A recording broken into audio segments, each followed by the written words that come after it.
जम्मू कश्मीर में आतंकवादियों के खिलाफ आर पार की लड़ाई की तैयारी हो चुकी है और इसीलिए घाटी में सभी एजेंसियों को एक साथ काम करने के निर्देश भी जारी हुए हैं। आतंकवाद के साथ साथ ड्रग्स तस्करों पर भी नकेल कसी जा रही है। इसके लिए inspector general of police Jammu zone BS तूती ने जम्मू में एक बड़ी सुरक्षा समीक्षा बैठक की। इस बैठक में बॉर्डर सिक्योरिटी फोर्स के वरिष्ठ अधिकारी मौजूद रहे। IGP जम्मू जोन BS तूती ने एक अहम बैठक जो है वो कल यहाँ पर की है। सुरक्षा समीक्षा बैठक में BSF के आला अधिकारी जो हैं वो यहाँ पर मौजूद रहे और इस पूरी मीटिंग का जो फोकस है वो साफ तौर पर था कि बॉर्डर मैनेजमेंट सिस्टम जो है उसे किस तरह से स्ट्रॉन्ग किया जाए। दरअसल सर्दियां खत्म होते ही बॉर्डर पर आतंकियों की मूवमेंट तेज हो चुकी है। लखनपुर बॉर्डर से लेकर जम्मू के अखनूर तक तकरीबन 200 किलोमीटर लंबी अंतर्राष्ट्रीय सीमा पर सुरक्षा की जिम्मेदारी BSF के पास है। बॉर्डर के पास BSF के साथ साथ जम्मू पुलिस की बॉर्डर बटालियन भी तैनात की गई। बॉर्डर बटालियन आतंकियों पर नजर रखती है, ड्रोन और ड्रग्स साजिशों की निगरानी करती है। खतरे को देखते हुए बॉर्डर बटालियन की तैनाती बढ़ाई गई। बॉर्डर मैनेजमेंट सिस्टम कई गुना दुरुस्त हो गया है। सीमा पार के रास्ते भारत में आने वाली ड्रग्स को भी अधिकारियों ने आतंकवाद जैसा ही खतरा माना है और ड्रग्स तस्करी रोकने के लिए भी एजेंसियां सतर्क है।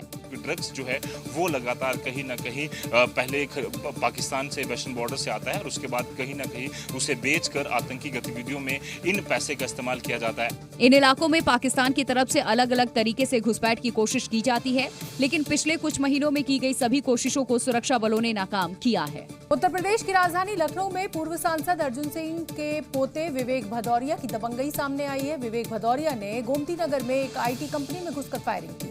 विरोध करने पर कर्मचारियों को बंधक भी बना लिया। आरोप है कि विवेक भदौरिया दोनों हाथों में पिस्टल लेकर IT कंपनी में घुस गया। ऑफिस में रखे कंप्यूटर और फर्नीचर तोड़ दिए। एक कर्मचारी ने जब टोका तो पहले उसे रिवॉल्वर की बट से पीटा, फिर उस पर फायरिंग कर दी। घटना का एक वीडियो भी सामने आया जिसमें पीड़ित कर्मचारी अपनी आपबीती बता रहे हैं। जानकारी के मुताबिक विवेक भदौरिया ने कंपनी के दफ्तर में मौजूद करीब आधा दर्जन लोगों को मुर्गा बना दिया और गाली गलौज की। जब कर्मचारियों ने विरोध किया तो कंपनी के अंदर खुलेआम करीब 4 राउंड फायर किया। आसपास के लोगों ने गोली की आवाज सुनकर पुलिस को सूचना दी।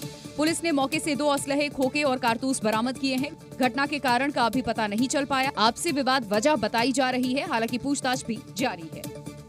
उत्तर प्रदेश के कौशाम्बी में आतंकवादी लाजर मसीह की गिरफ्तारी के बाद नए खुलासे हो रहे हैं, जिसके बाद अब कौशाम्बी में ATS ने डेरा डाल दिया है और आतंकी के मददगारों का पता लगाने में जुट गई है।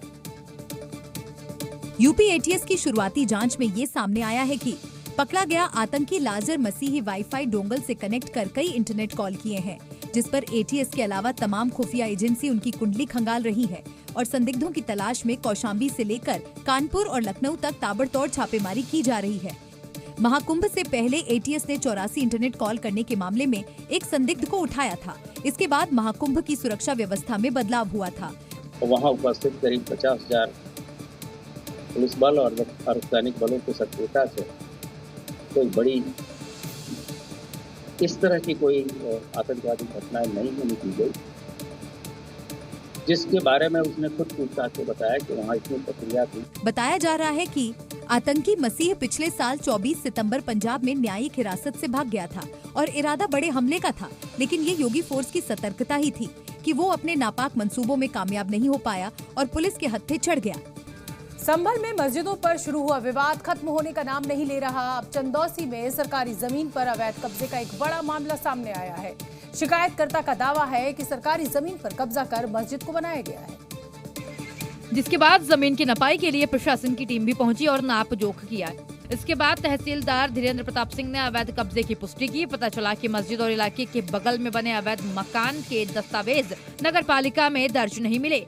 राजस्व की टीम के साथ तहसीलदार ने भूमि की पैमाइश की। ये लगभग 397 एकड़ का मामला है, जिस पर मस्जिद भी बनी हुई है और तमाम अवैध कब्जेदारों के मकान भी बने हुए हैं। क्योंकि हमारे रिकॉर्ड में इनका नाम नहीं है, यह नगर पालिका परिषद के नाम की भूमि है। जानकारी के मुताबिक यहाँ नगर पालिका की 35 बीघा जमीन है, जिसमें 6 बीघा जमीन पर अवैध कब्जा कर मस्जिद बनाया गया है।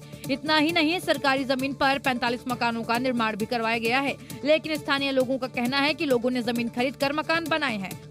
इल्जाम है ये सारा झूठ है, ये सब अवैध तरीके से बना ली गई है। यहाँ जितने लोग हैं उन सब ने खरीद के अपनी जगह बनाई है। प्रशासन द्वारा अवैध कब्जे की भूमि की पैमाइश करने से क्षेत्र में हड़कंप मच गया। बड़ी संख्या में लोग एकत्र हो गए। हालांकि उनका विरोध नहीं चला। तहसीलदार के नेतृत्व में भूमि की पैमाइश हुई है। आने वाले समय में इस पर बड़ी कार्रवाई होने की तैयारी है।